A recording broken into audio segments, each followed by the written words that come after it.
County also caught our attention. An elderly woman is recovering tonight from injuries she suffered in a homeless shelter after a disagreement apparently turned pretty violent. As David Winter reports, her situation is not only scary and really sad, but also all too common. It happened in a matter of moments last night at this homeless shelter in Hamilton. In the women's dorm, a disagreement over chores turns violent.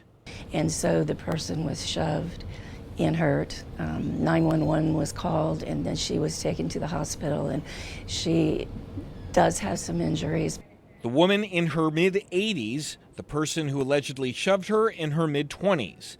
That woman ejected from the shelter permanently, a police report filed. Granny, as they call her, is now back at the shelter recovering.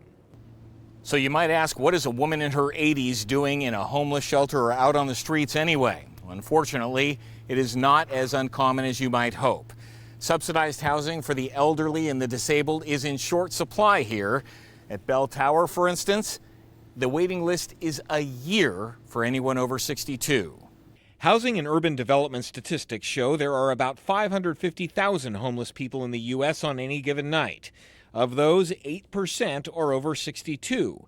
That percentage has doubled in 10 years, about 44,000 homeless seniors. My name is Thomas Callahan.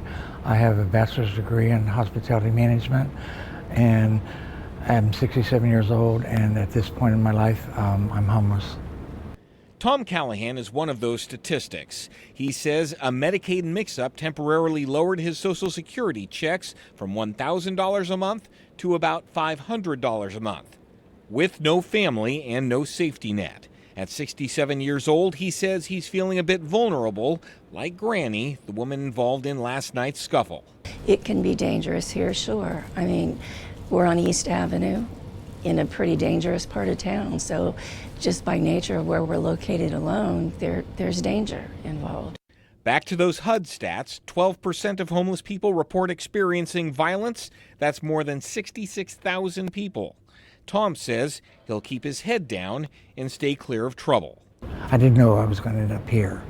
I ran out of money, and here I am. But, you know, I'll figure something out. In Hamilton, David Winter, Local 12 News. Both Tom and Granny, as they call her, expect to move out of the shelter and into their own apartments within the next month.